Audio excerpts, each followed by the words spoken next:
સાઉદવાડી વિસ્તારની હોટલ મહેશ્વરીથી વનાકબારા સરકારી હોસ્પિટલ સુધીનો મેજર ડિસ્ટ્રિક્ટ રોડ સંદર્ભે રોડની માપણી કરવામાં આવી, જેને લઈને લોકોમાં રોષ જોવા મળ્યો હતો અને મકાન માલિકો તથા જમીન માલિકો રોડ ઉપર આવી વિરોધ પ્રદર્શન કર્યું હતું.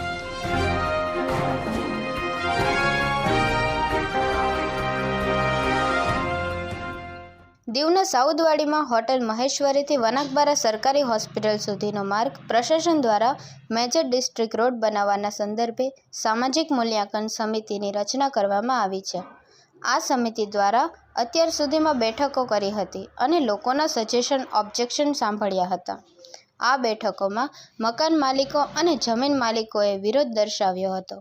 આ સમગ્ર કાર્યવાહી પછી મેજર ડિસ્ટ્રિક્ટ રોડની તપાસ તથા માપણીની શરૂઆત કરવામાં આવી હતી.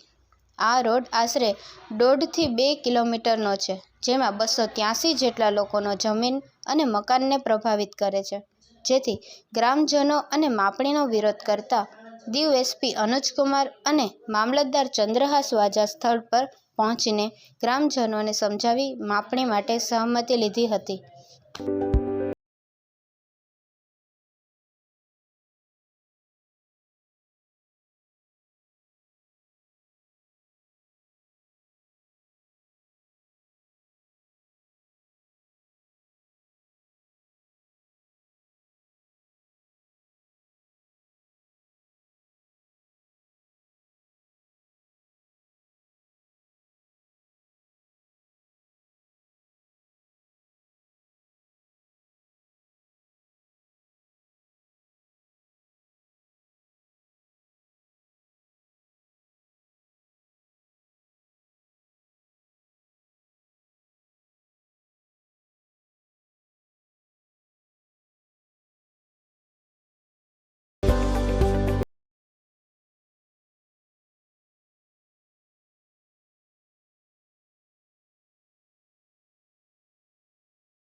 ત્યારબાદ સામાજિક પ્રભાવ મૂલ્યાંકન સમિતિના કર્મચારીઓએ માપણીની કામગીરી શરૂ કરી હતી. આ માપણીનો રિપોર્ટ દીવ કલેક્ટર શ્રીમતી સલોની રાયે રજૂ કરવામાં આવશે અને ત્યારબાદ ફરી જનસુનવાઈ અને કાર્યવાહી હાથ ધરવામાં આવશે.